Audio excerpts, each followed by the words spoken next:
So I know a lot of you guys have had a lot of questions and concerns about what's going on with me, what's going on with Liam, what happened to his tests and evaluations this summer, why we disappeared for 2 months, why I've been sporadically posting on YouTube and Instagram.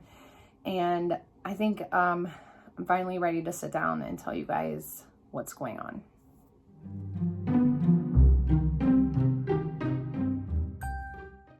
So before I get started with today's video, the first thing I want to say is please be respectful in the comment section. This isn't about me. This is about my 2.5-year-old son, Liam, and my family. And this is by far the hardest video I have ever made to date. But on top of that, one of the hardest decisions I've ever had about making a video, because Steve and I went back and forth. Like, I didn't even know if I wanted to share this with you guys, just mainly because of all of the stigmas that is attached to Liam's current diagnosis. And then the fact that, as you guys just heard me say, current diagnosis, his diagnosis has already changed and will probably change again and may change several times, because there is so much involved with this. And the one thing, I shouldn't say the one thing, I've learned many things throughout this journey. But one of them is the fact that the human brain is so complicated and just intricate, and everything that goes into it and everything that your mind does, and it can change overnight. I mean, people literally go to sleep and wake up speaking a completely different language, like just overnight during their sleep. That is how crazy our brain works, and everyone's brain works differently. So yeah, his diagnosis possibly changing in the future definitely was a huge hesitation for this video. But I would say probably the biggest hesitation for me personally was the fact that we don't always get to pick and choose our family members or who we have to interact with in our lives on a daily basis. And we do have an individual right now that for the past few months have basically been using my son and everything going on with him as a means to push their own agenda and get their way and interfere and intrude on our lives to the detriment of my son and the rest of my family. And it's gotten so bad to the point where in most states this would be considered stalking. Like, they've been following me and my son to his therapies, me and my stepson to his assessment at school, me and my daughter to McDonald's, which, by the way, Caden's got her first job at McDonald's. I'm like super proud of her. She's doing so well right now, you guys. So quick update there. She's got straight A's. She's interviewing colleges, and now she's got her first job. So I'm like super proud of her, especially with everything that's going on right now. Like, she's just been doing so well. So I know you guys are probably thinking right now, okay, so why even make the video? Ultimately, I decided to do this because, number one, I think it's what Liam would want. Like, I can't speak for him yet. He can't speak for himself yet. But I think this is what he would want, to talk and have these discussions and communicate about our experiences and our points of view dealing with this. Because I know, as I said, there is hundreds of thousands of other parents going through the same thing right now. And I think the more we learn and talk about and have conversations and ask questions, the more we can get a grasp and figure out his diagnosis and what hundreds of thousands of other kids are diagnosed with daily. As a lot of you guys know, I posted a video earlier this summer letting you guys know that I was taking my son Liam to have him tested and evaluated for, quite frankly, a number of concerns that Steve and I were having at the time. And I'm just going to be honest, I always knew from day one that something was different about him. I always knew that something was going on, but I couldn't quite put my finger on what it was. You know, he was never an easy baby. Like, I don't even know what is an easy baby. You know what I mean? Like, but he definitely was not that. Whatever that is, he wasn't that. Like, he was very colicky. He cried and screamed all of the time, non-stop, all through infancy to age 1. Like, I remember the first time he sat still for like 30 minutes, not crying, and he was smiling and cooing and, you know, acting like a quote unquote easy baby. And I filmed it. I was like, oh my God, like, hallelujah. You know what I'm saying? It was definitely one of those moments. And I thought, okay, we finally, you know, hit a hump here. We've made it over the hump. Yeah, no, that was just like the beginning. So he's always been super colicky, and that's what we were told. We were just told he's colicky, it's perfectly normal. And then he started having breathing spells. And if you don't know what breath holding spells are, essentially it's where a child gets scared or hurt or they're really tired, and it's a reflex that they can't control, and they just take a deep breath in real fast and then kind of hold it until their lips turn blue and they pass out. Like, it is probably the most terrifying and scary thing to ever witness. And again, I was told it's perfectly normal, he'll grow out of it, it's fine. Just an FYI, it is normal and it is fine, and kids do grow out of it. However, I just found out a couple of weeks ago that it also can be linked to an iron deficiency. And once we found that out and fixed that little bit of deficiency, he has not had any spells since. So I just want to throw that out there. Definitely talk to your pediatrician, or in our case, it was a neurologist that finally told us that. We've spoken to several hundred pediatricians by this point, but I did just want to throw that out there. But yeah, Liam had the breath holding spells, but aside from that, you know, from 0 to 1, developmentally speaking, Liam was right on task, or actually ahead in a lot of areas than where he needed to be developmentally. Like, he was saying, "Hi mama, hi dada." Yeah, say hi dada. Good job, baby. Good job. Chicky chick, applesauce. And this was like at 7, 8 months old. He was walking at 10 months. I mean, he was fairly ahead in most areas of like the little developmental chart. But then all of that changed when he turned a year old. Now, let me say this. When Liam turned a year old, it was February of 2020, which is right when what hit? COVID, right? So, you know, at that time, when I started seeing like the small little changes, I thought that it was because of that. I thought it was because, you know, we're all stressed out, we're all cooped in the house, you know, he's not getting the socialization. And even as my concerns started to grow, that's even what I was told by like the doctors. They were like, you know, it's fine. He's just not being, you know, exposed and, you know, socialized what he normally is. So we're seeing a lot of regression in kids at his age range, which there are a lot of kids that were having regressions. But with Liam, it was a little more than that. You know what I mean? Like, there were a lot of little things that I was noticing. And at the time, again, they were just like little things, but then they kind of started to add up. Like, he would start laughing out of nowhere or during like really inappropriate times. And you're like, what, why are you laughing? Like, he would just start laughing and it didn't make any sense. He loved constant movement. Now, again, he's always been like that. Like, even when he was an infant, the only way you could get him to sleep, only for a little while, was by rocking him. So, you know, as a toddler, we're like sitting there bouncing him, shaking him, trying to get him to calm down. But now we stop and sit down, then he would like start screaming like it was hurting him for you to stop bouncing. So it was just like, again, he always loved constant movement, but now it was like a lot worse. He started like smacking himself like this in the head, or like taking his head and banging it against stuff, and not like super hard, because he did it hard one time on like the wood cabinet, and that was the only time that ever happened. After that, he would get his head like really close and just go like that. But he would only do it when he was getting frustrated or aggravated or wasn't getting his way. So again, I didn't think anything about it. I was just like, oh, it's just him being a toddler. I've seen other kids do that, you know, when they didn't get their way or they were trying to get attention. But then he started hating bath time. Like, bath time was a nightmare. And it was really him washing his hair. He didn't like his hair or his ears being touched, washed. He started hating haircuts. Like, haircuts, they still are a nightmare. Like, I put off his haircut as long as I possibly can. And again, it's crazy because I have video of him getting his haircut by my aunt, his first haircut, and then he got a second and his third haircut. And again, those were before he turned 1, he was fine. But then after about 1 year old, as he started getting his haircut, you You can hear him outside the door running around. As he started getting his hair cut, it was just like, it was painful to him for some odd reason. And, you know, they don't use clippers. They only use scissors.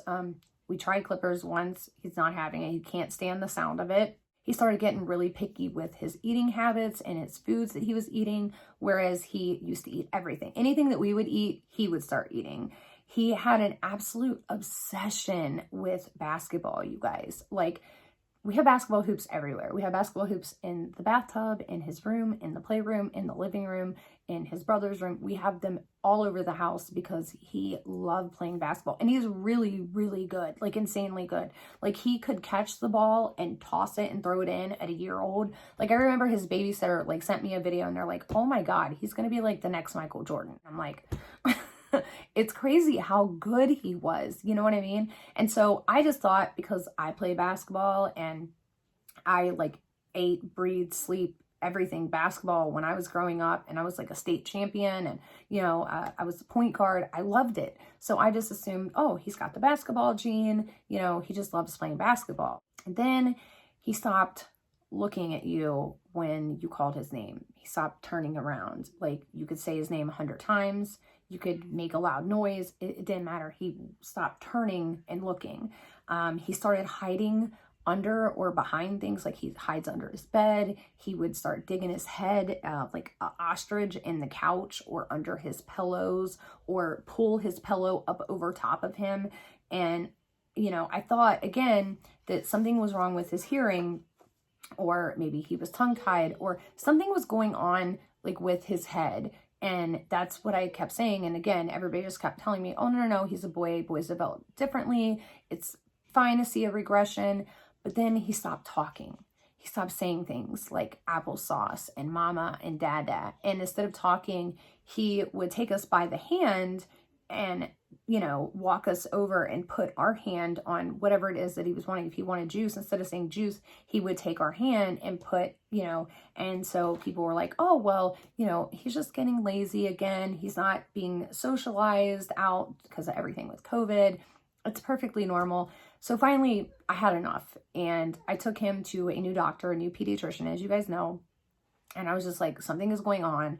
I can't quite put my finger on what it is, but something's up. So she, scheduled us for everything. We had a developmental pediatrician test. We had audiology, ear, nose, and throat, speech therapist evaluations, occupational therapist evaluations, you name it, we had a test. Like, my June and July and August, even the first couple of weeks of August calendar was insane. It literally looked like a bingo board, and I almost had bingo in like every direction. You know what I'm saying? Like, it was insane, the amount of doctor's appointments.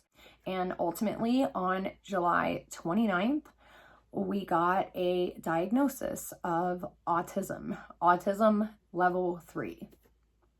And when I tell you guys, when I first found out, it hit me like a Mack truck, because we had went through the MChat with his doctors previously. And, you know, everybody kept telling us, oh, no, it's not autism. There's no way it's autism. He looks you in the eye. It's fine. It's not autism. But come to find out, if you've met one autistic kid, then you've met one autistic kid, because every kid with autism is completely different, and their level on the spectrum, that's why they call it the spectrum, is completely different.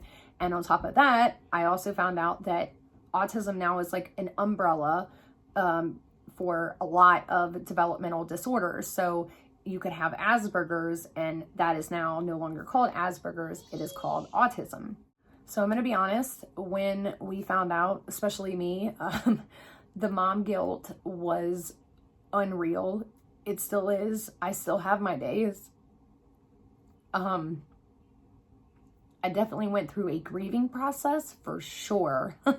I thought that was wrong. I thought it was like wrong of me to go through that. And like, so I went through a lot of like beating myself up. And again, the stages of grief. The best way I can really explain it to you guys is like, and I read this, by the way, in a book. I've got several books here. I have read so many books and done so much research and everything. It is unreal, you guys. But the best way I can describe this is you plan a trip to Italy, right? And you plan it for like 10 months. And you get some books and you learn Italian and you get tapes and you have the whole trip planned out and you're just so excited and just you're ready to go to Italy. But then as your plane lands, you start to look and you're not in Italy, you're in New York City. And even though, yeah, you have a great time on vacation, it's kind of like a little bit of like a, you know, like I put all this time and effort and work into this Italy trip and now I'm in New York City. You know what I mean? That's really the best way I can describe it. And that's how it was described to me in this book. And it was like, yeah, that is exactly how I feel. And if you are a parent going through something similar, I really do suggest, if you have humor, if you have any humor left, Shut Up About Your Perfect Kid. It is an amazing book. The two ladies that wrote this, it's a survival guide for ordinary parents of special children.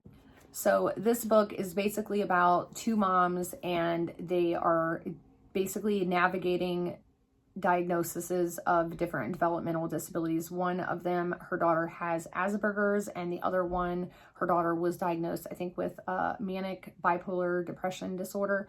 So definitely, again, if you have humor left in your soul, definitely check this book out if you're going through something similar. I also highly suggest A Parent's Guide to Developmental Delays and the talk, which is the Autism Community in Action. However, I will say that this book really revolves a lot around diet, and I'm not as big of a firm believer in everything that they say in here, but it does have a really good breakdown of an explanation of the diagnostic criteria for autism, what falls in the spectrum, what the spectrum is.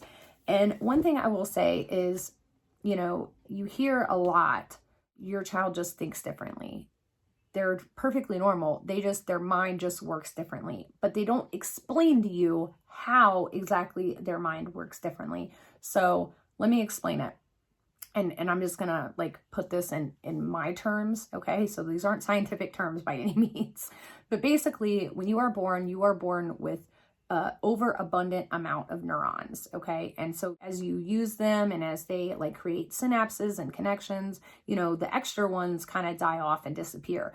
But in an autistic child, essentially those neurons stay. They don't go anywhere. So their head is crowded with an overabundant extra amount of neurons. And what this does, and you would think that because they have so many more neurons that they're a lot smarter, which they are in a lot of things, but it also causes problems with connectivity between the left side and the right side of the brain. So things like reading expressive language, like being able to tell that I'm happy because I'm smiling, that's expressive language. And autistic kids have a problem with that because that requires your left and your right side of the brain to communicate at the same time. And that's where they kind of have like a disconnect. So for these reasons, that's why a lot of times they have a developmental delay with speaking. Now, we do have Liam in a lot of therapies right now. We have him in occupational therapy, speech therapy, has a developmental therapist. He has therapists that come to the house. So for all of these reasons, this is why ultimately I've kind of, and I'm sorry if you guys hear him out in the background, he's playing. But ultimately, this is kind of why I've had such a hard time making videos because, you know, yes, we do have a very tight schedule, but if you've ever had a child with autism or been around a child with autism, even though everything is very schedule oriented, everything is very structured because they like everything done a certain way.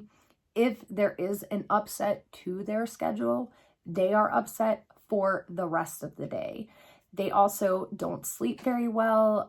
He has a really hard time sleeping. He has a really hard time concentrating. And mommy is kind of his tool because I'm around him all the time and I've been around him since day one. I'm kind of his calming tool, essentially. We are trying to get him some new and different things. Like We got him like a vibrating bear, or actually it's like a little dog or something. We can't quite figure out what it is, to be honest, but we got him a little vibrating dog. That has been really, really helpful. We've got him a trampoline because he has to get his energy out. We have him slides. He's got a jump house. I mean, like, this kid is definitely not going without, but for that reason, a lot of these things have been kind of costly, not to mention all the insurance things, all the doctor's appointments, all the therapies. So that is ultimately why I did cancel all of my boxes and why I haven't been reviewing as much or as many products or buying as many things. And I know actually that you guys understand that, but I'm just telling you why and what's going on. Right now we're looking at trying to get his insurance to cover his genetics testing, because a lot of this apparently has to do with genetics, and we're trying to figure out, you know, if he's going to have a regression. The other thing with autism is they can have seizures, which we think he might have already had one. And with that, they can also have a regression, and we think that he had one of those. So on December 21st, he has to have a sedated MRI done, and he's also going to have some blood work done at that time. So we can hopefully figure out what's going on and if he did in fact have a seizure or not, or maybe if he has a lesion or something going on that we might have missed. Because he did have a CAT scan already, but it didn't show any of that kind of stuff. So again, we're just doing a lot of testing right now. We're trying to get everything figured out. They don't think he is at a level 3. His therapist and everybody that works with him thinks that he's more between like a level 1 or level 2. But the thing that stinks is both times that he had his like spectrum evaluation or ADOS or ASDOS test to see kind of where he's at on the spectrum, they were kind of like his worst days. And I know that like the lady that was administering the tests and evaluation, like she was like, this is kind of how we want to see him on his worst day. But it also kind of, I feel bad for Liam because it's like, you know, they're seeing him at his worst and not at his best. And, you know, so I don't feel like it's very fair to test him based off of one little 1 hour setting, you know what I mean? But that's my opinion. That's like a whole nother video. But either way, we're definitely getting a lot of help for him right now. We're trying to get the insurance to pay for a new bed because they make special beds for Liam. If you guys remember back this summer, I was looking at getting different beds for Liam, and we got him a different bed, but we ended up having to put him back in his regular bed because they don't like change. They're not big fans of change, and also they get really overstimulated. So we're trying to get him this special bed that helps with the overstimulation, because there are times where he just has had enough and he just goes in his room and climbs in his bed and he gets his little tablet and he'll sit there and he plays and he just wants to be left alone. And you have to give him that time to kind of like, you know, relax and de-stress, you know what I'm saying? Which I think we all kind of need that sometimes, but you know, kids with autism definitely need it a little more than we do. So I have to give him that. But then I also have to continue working with him at home and work on his therapies. I have also gotten him with Project Play, which is basically, or is it the Play Project? I think it's the Play Project. But basically it is a organization that works with parents and kids with autism. Like they come over here for an hour and they teach you ways to play with your child one-on-one and teach them through play, because that is honestly how Liam learns the best, when we're sitting there playing back and forth. But he doesn't always like to play the games that we want to play. He likes to stick to what he knows. So, you know, we try to introduce new toys and new ways of playing and introduce like the imagination, which kind of aggravates me. I'm just going to be honest, because I'm like, why does it matter that he's imaginative? You know what I mean? Like, why does that matter? Like, not all kids have a great imagination. So what? He would much rather take apart his little toy cars and figure out why the wheels go round and round.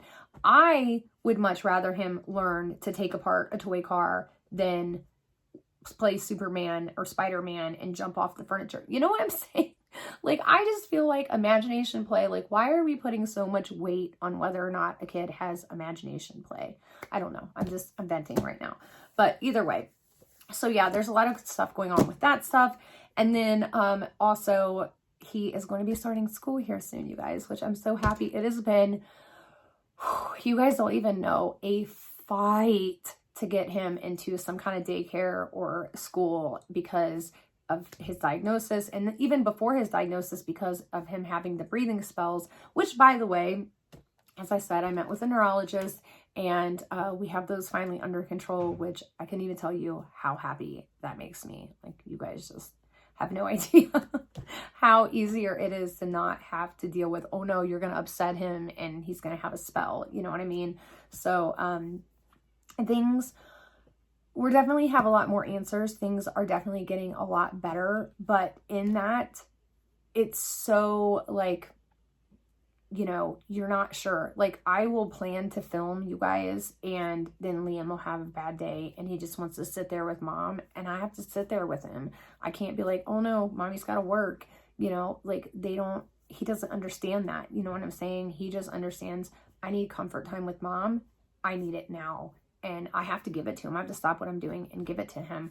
And it makes things very hard because, or I'll be in the middle of filming and I have to stop and go run out and see what's going on and, you know, why he's throwing a fit. It's not easy to just get a babysitter like it is in a lot of people's cases, or a daycare center. And not to mention, there's a lot of daycares that won't even accept him. As I said, trying to get him into some sort of daycare has been a nightmare because there's only certain daycares that accept kids with autism, and they're all full, and there's waiting lists for all of them, and then the other ones won't accept him, or we're afraid they will accept him, but they don't know how to handle or deal with him. So, you know, I've heard horror stories of where parents have a child with autism and they just sit there and play in the corner by themselves for an hour. So we don't want to go through that, which is why I'm really excited about him starting school in February. I'm so excited. I can't even tell you guys how excited. And I think he's just going to have like a complete and utter glow up at that point. So I'm sure you guys can hear him. I need to let you guys go. Like I'm on the phone with you. Jesus. I need to end this video, I guess, because that is my cue. Thank you guys so very much for all your help, your love, your support, for sticking by me. Again, I cannot tell you how much it means to me, especially with everything going on. Like, my life is pure chaos right now with just everything. And to have people that understand and are like, you're a mom, you're going through some shit, it's okay, we're here. Like, it means the world to me. And I really do appreciate each and every one of you guys.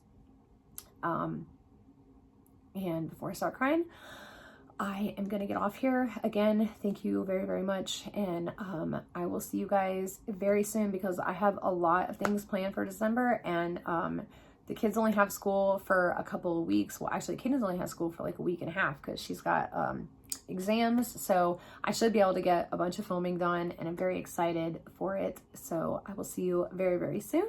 Until next time.